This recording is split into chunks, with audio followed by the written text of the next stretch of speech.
appreciate you guys having me on as always. Yes, our pleasure. Rosterwatch.com for some of Cody's rankings. You've been around, I think, a lot already in this, off season, going back to the Senior Bowl and more. Tell us a little bit about what you've been doing here on the grind. Yeah, that's the official launching off point, I guess, of draft season post NFL regular season is the Senior Bowl down in Mobile. A lot of prospects down there we got to get eyes on, and then really I got back home and stayed tight. I didn't go to the Shrine Bowl for the first time in 3 years.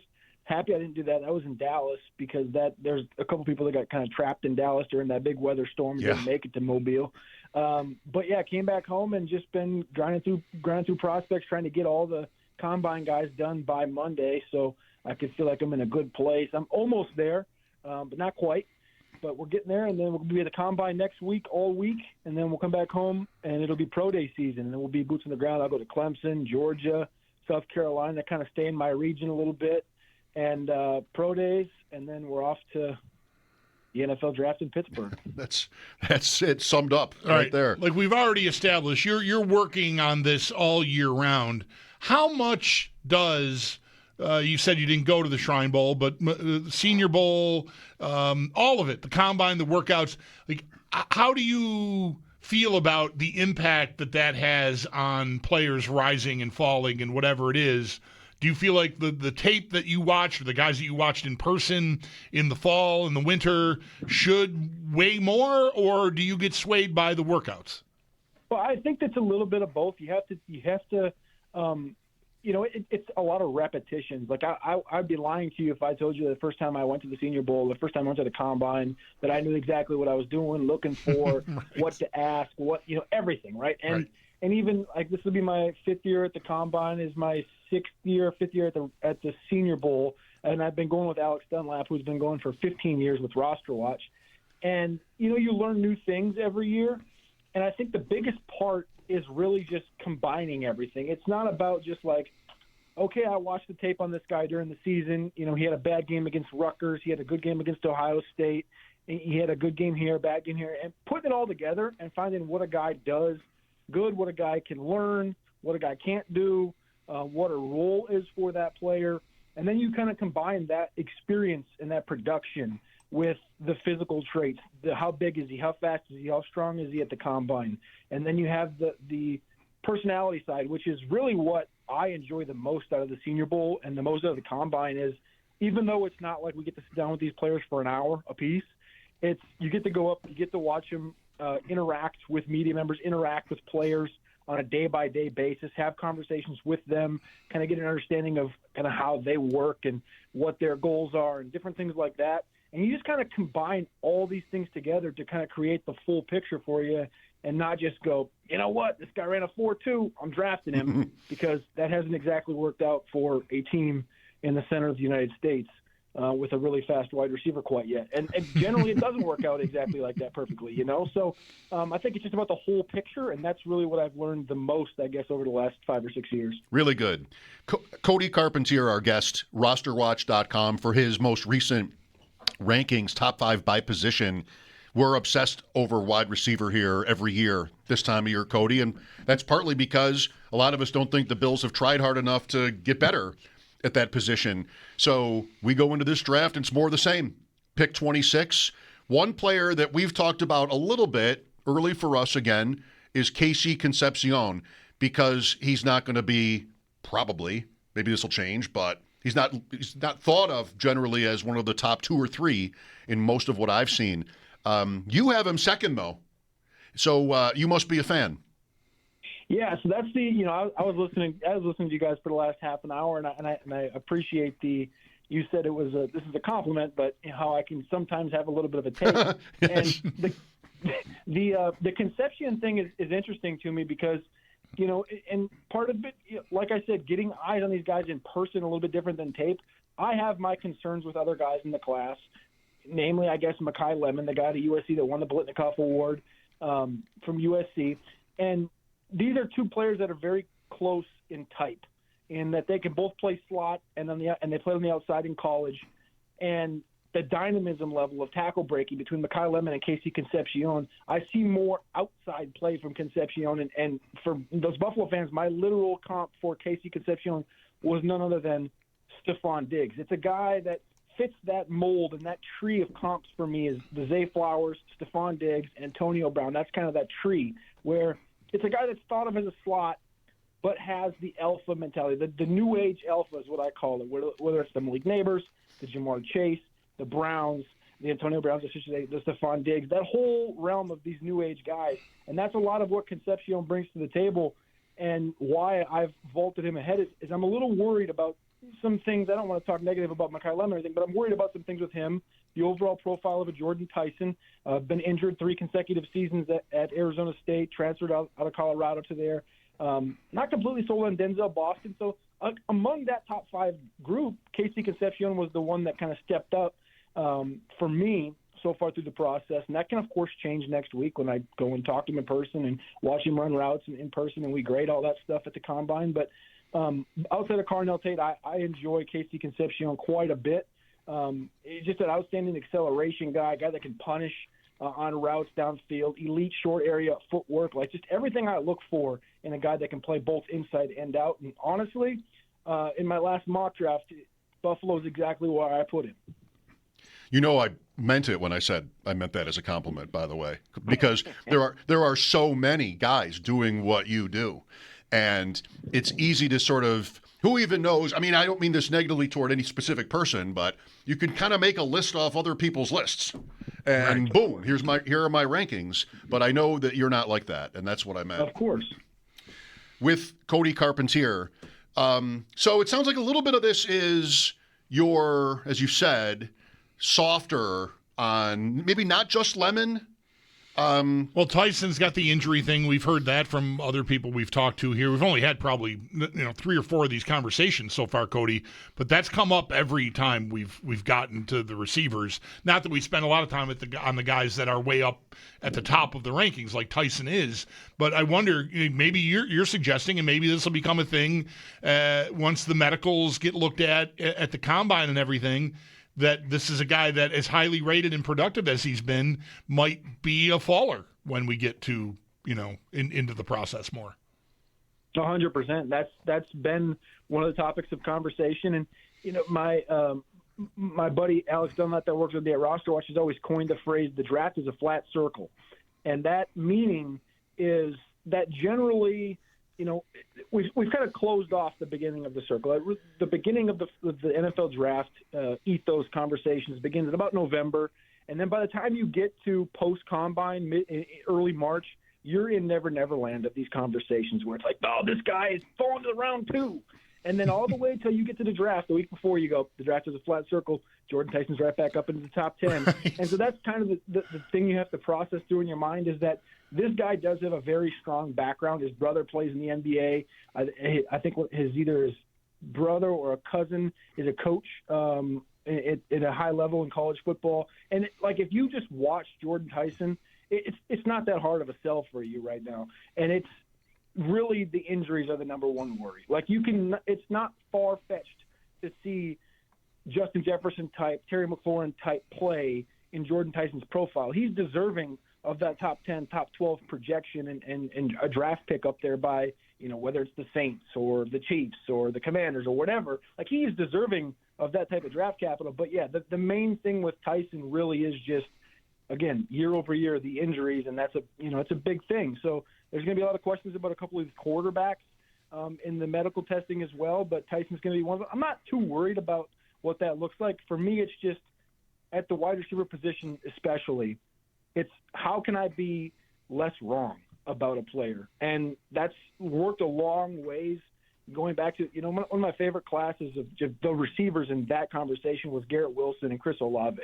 You knew you were not going to miss drafting Chris Olave. It was not hard. You knew he was going to hit. You knew he was going to be a dependable wide receiver. Now, you can't always predict concussions and stuff. It's whatever. But some of these guys, I feel better about Concepcion. I feel great about Carnell Tate coming out of Ohio State, even though there's questions about, well, he wasn't the number 1.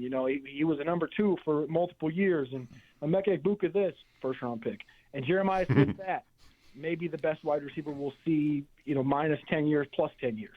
All right, so there's these different things that create a bunch of these different profiles differently, and all these wide receivers are different in the top 5 here. But, yeah, I really like Jordan Tyson. I think there's just a lot of question marks that come with that injury side of the conversation. Yep. With Cody Carpentier, the Bills, as you may have heard us talk about also earlier today, Cody, 23 UFAs, plus a few seemingly close to obvious cut candidates based on salary cap stuff, might include Taylor Rapp. A lot of this is on defense. And, you're not just only scouting wide receivers, obviously. How is the edge rusher class? I've heard good things. And how do you sort of see it, the Bills picking late in the first round, again, like they do? How might they best want to allocate their draft capital with different positions in mind? It's very interesting. I didn't realize how beat the Buffalo defense was from a free agent perspective until I looked at it like earlier this week while I'm putting together some of our draft charts. And I think it's interesting. I've always kind of looked at it and I was like, well, Joe Brady's he took over as the head coach now. Like they're going to for sure, he's going to be pounding the table to correct this thing and draft a Concepcion, or if one of these other guys falls, great. And then I'm like, well, actually, and it's interesting you bring up edge. Edge is phenomenal. Last year there was 13 edges drafted in the first 3 rounds. This year there might be 14.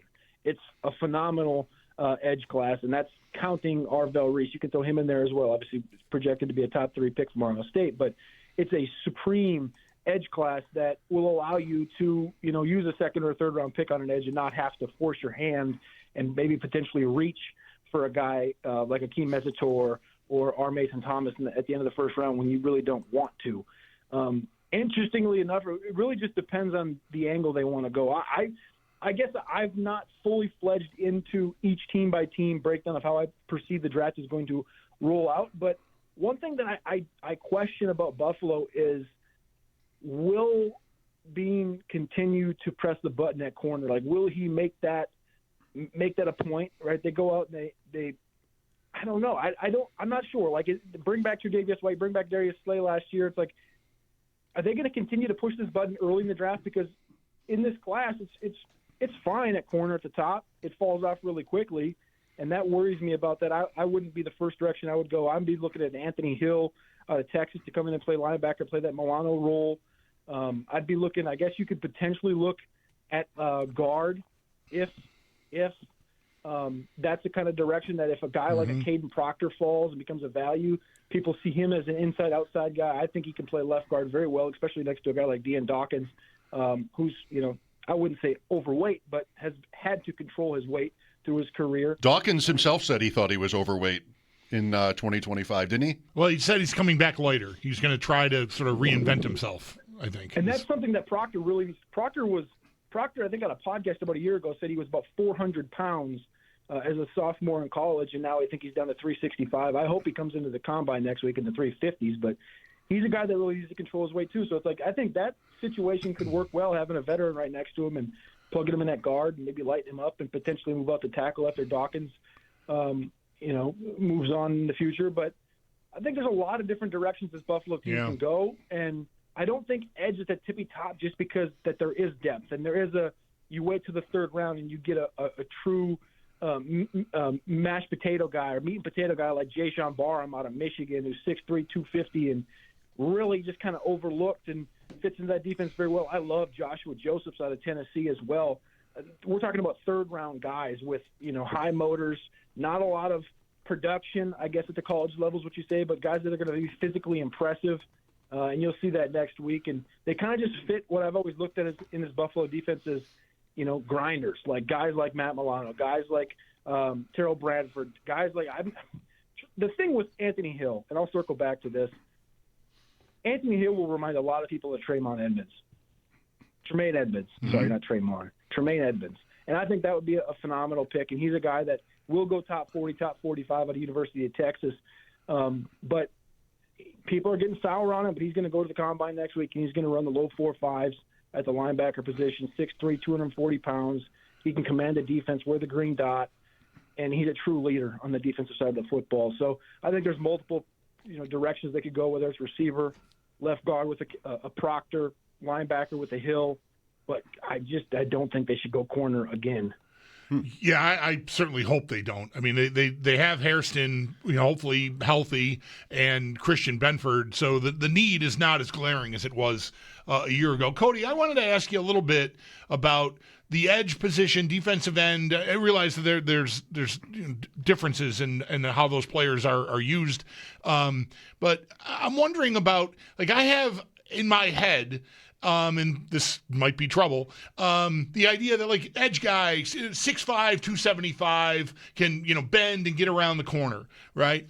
And I think so much now is predicated on how quickly you can win, not just winning your rep, but winning it quickly. And I feel like there's been some guys, Benito maybe comes to mind in Denver, that aren't like the stature, but they're explosive athletes, and they are just going to get through you some way, somehow. And I wonder if you're seeing like a different type of player, highly rated at pass rusher now because of that. Well, I think you have your different types, right? Obviously, the AJ Epinesa, Greg Russo, Landon Jackson type of being 6'5", 6'6", and 270 it's tight. It's your standard strong side defensive end that can kind of hold up. It should be good in the run game. And I guess the tweener in between that and your pure pass rusher like a Joey Bosa at his prime is kind of like that Danielle Hunter, who can play both the run and the pass game at an elite level. But there's definitely a grip, I guess would be the best way to put it, a grip of guys that fit the mold you talk about and that are pure third down, get after it, pin the ears back. And they can play a little bit of run down, but it's not their feature. Like you look at Cassius Howell at A&M, who's 6'2", probably going to be 6'1" and some change, 248, who was a menace in a couple of games last year for Texas A&M. R. Mason Thomas, I mentioned him a second ago from Oklahoma, and these are second and third round category guys for me. R. Mason Thomas reminds me a lot of Hassan Reddick coming out of Temple, a guy that, double-digit sacks multiple times through his career in the NFL, but he's 6'2", 249. The guy I talked about a minute ago, Joshua Joseph, 6'3", 240. These are guys with high motors, but that are smaller, and they don't fit that prototypical strong side defensive end mold that I guess Buffalo fans are especially used to seeing in like a Russo or an Epinesa or even Landon Jackson this last year. So there's a mold, and then there's the tweener, right? I think that mold we're talking about right there was Keldrick Falk this year coming out of Auburn. He's the best strong side defensive end in this class, 6'6", 285. He's a monster. But there's a lot of guys that fit that 6'3", 250, 245 that can really burn off the edge, and that begins at the top with David Bailey out of Texas Tech, who's almost certainly going to be a top 5 pick. I don't want to burn all of the time we have left on Landon Jackson, but season undone by injury. Before he got hurt, he wasn't even getting a uniform on game days. It seemed like there was going to be a long learning curve. What sort of prospect was he to you last year? Landon Jackson is an interesting one because I also cover the Texas Longhorns for Orange Bloods, and his younger brother, Lance Jackson, was a 5-star prospect coming out this last year. So we got to talk a little bit to Landon a couple of years ago when he was at Arkansas at the SEC Media Days. And he's first off, great human, but very technical, very intentional, very creative, and a guy that sort of fits that tweener, more of a run defense guy. But when you talk to some of these offensive tackles in the SEC going through, he was a problem. And that's one of the, you talk about going in person to these events and stuff, like learning from not only your eyes or coaches, but talking to an offensive tackle, and you say, who was the most difficult guy you went against this year? And it's like player after player after player goes, Landon Jackson, Arkansas, Landon Jackson, Arkansas, Landon Jackson, Arkansas. So like that type of a guy is obviously a big thing in there, but he added a lot of weight at Arkansas. Very long. I think he had like 34 and some change-inch arms. Super long defender that can play in the run game and get after the quarterback. And he actually, I remember the game against Alabama a couple of years ago. He absolutely demolished that offensive line, and just a good, fluid player. I don't think he's ever going to be an all-pro per se, but I think he can definitely fit in kind of like that number 2 strong side defensive end role and occasional passing down work on the opposite side. Cody, last thing in maybe 2 minutes, if you don't mind, the quarterbacks. So we've got the 101, and then is anybody else day one? Can you see some number of these guys succeeding in the league? Man, I got done with quarterbacks a couple of days ago, and I really came away with my number one takeaway after Mendoza, who I'm not the biggest fan of, but I think he can be a really solid, especially now with Kubiak in Vegas, a really solid Goff level, Purdy level controller of the game, like a Kirk Cousins level, right? After that, though, there's some projection in Ty Simpson that he needed another year at Alabama. Everybody knows that, so hopefully he can get another year, in Los Angeles or something. But after that, I love Cole Payton on North Dakota State, but after that, it's a bunch of dudes that will just be career twos, and I mean that respectfully to all of them, whether it's Sawyer Robertson from Baylor, Luke Altmaier from Illinois, Nussmeier from LSU. There's 6-7 dudes that you look at and you go, that dude's going to be in the league for 8 years. He might start 5 games. But he's going to be really good at being a number 2 because he's very intelligent. Yeah. He's got a good enough arm. He's a good enough athlete. His pocket presence is at a adequate level, but he's a 4th, 5th round pick. He's a solid football player for most teams that can sit behind these. That's the problem with this entire class. We were let down quite a bit by Drew Aller and Carson Beck and Cade Klubnik from Clemson and a couple of guys that were also supposed to come out this year. But it's a bad class, but it's really deep with guys that will be on rosters in 5 years. And then in 7, there'll be assistant coaches. Bingo. And 9, there'll be offensive coordinators. Cody, it's so great to talk to you again. Thanks for giving us so much of your time. And enjoy what's ahead. I always appreciate you guys. I'll enjoy it, and I'll hopefully be back on with you guys sometime soon. Have a good one. Let's do it. All right. Cody Carpentier, rosterwatch.com for his